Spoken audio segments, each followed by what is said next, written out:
নমস্কাৰ আপোনালোকক the unknown fact চেনেলটিলৈ স্বাগতম জনাইছোঁ।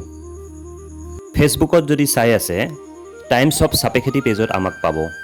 আজি আমি আপোনালোকৰ মাজলৈ লৈ আহিছোঁ চৰাইদেউ জিলাৰ সাপেখাতী অঞ্চলত অৱস্থিত কিছু ইতিহাস সম্পৰ্কীয় কাহিনী, কিছু সত্য, কিছু জনশ্ৰুতি জড়িত নাহৰ পুখুৰী, নাহৰ আলি আৰু নাহৰ কোঁৱৰৰ কাহিনী। ইতিহাস বিজড়িত এই ঠাইখনৰ বিষয়ে আমি লৈ আহিছোঁ এখন বিশেষ প্ৰতিবেদন। আহকচোন শুনো।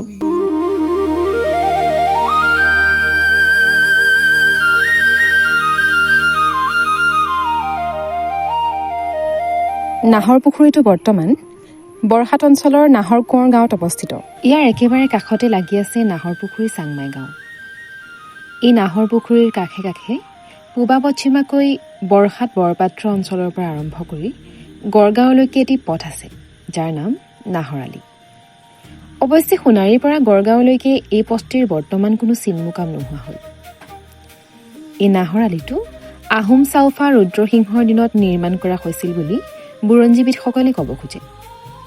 আহোমৰ দিনত যোগাযোগ ব্যৱস্থা উন্নত কৰাত এই আলিয়ে যথেষ্ট সহায় কৰিছিল, যিহেতু সেই সময়ত বৰহাট অঞ্চল আছিল লোণ উৎপাদন আৰু বেহা বেপাৰৰ অন্যতম থলী।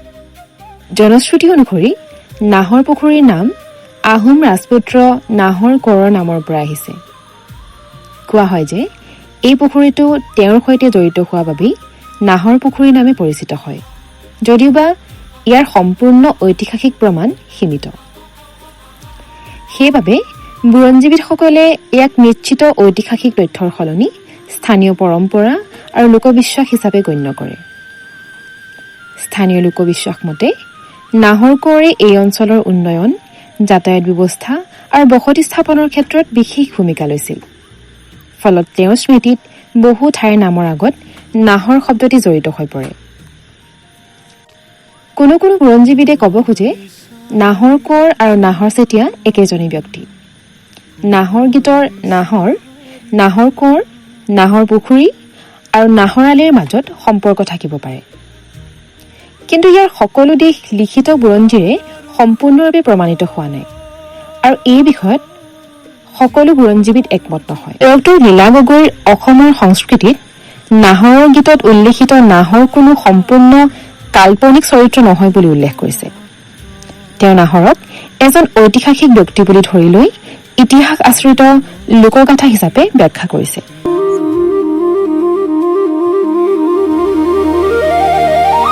70-80 বছৰৰ আগত পিটনিৰে পোত খাই থকা নাহৰ পুখুৰীটো বৰ্তমান ৰাইজৰ সজাগতাত তথা চৰকাৰৰ সাহায্যত সংৰক্ষিত হৈ ন ৰূপেৰে জিলিকি উঠিছে। নাহৰ পুখুৰীৰ মূল তোৰণখন দান কৰিছিল সাংসদ দ্ৰুপদ বৰগোহাঁইদেৱে। আপোনালোকে জানি ভাল পাব যে এই অঞ্চলৰ ৰাইজে এই পুখুৰীটো পৰিচালনা কৰিবলৈ এখন সমিতি বনাই লৈ ইয়াত মাছ পোহে আৰু এই মাছ বিক্ৰী কৰি পুখুৰীটোৰ সৌন্দৰ্য বৰ্ধনৰ কামত ব্যৱহাৰ কৰে।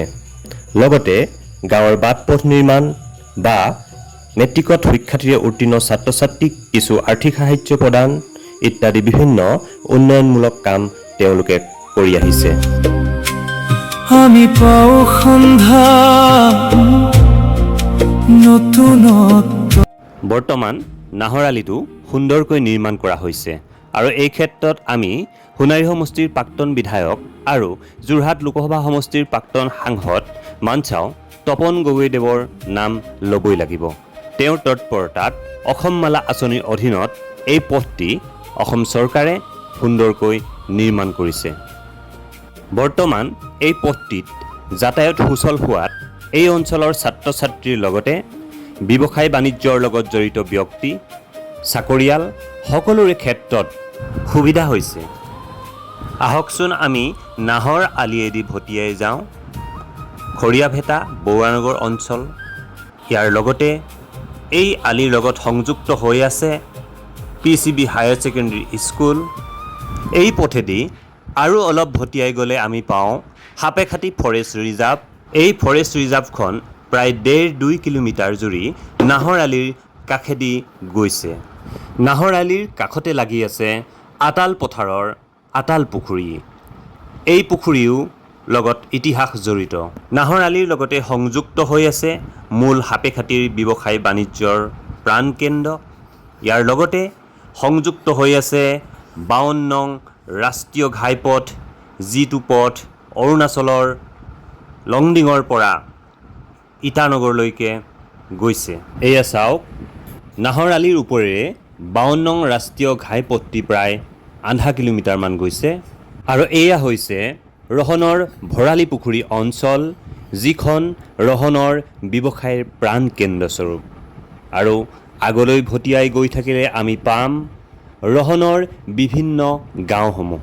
এইখন ৰহন ধাদুমীয়া গাঁও। নাহৰ আলিৰ লগতে সংযুক্ত হৈ আছে ৰহন হাইস্কুল, যিখন হাইস্কুল ৰহন অঞ্চলৰ এখন গুৰুত্বপূৰ্ণ শিক্ষানুষ্ঠান। আমি যদি আৰু আগলৈ ভটিয়াই যাওঁ তেতিয়াহ'লে পাম ৰহন বৰতানী গাঁও।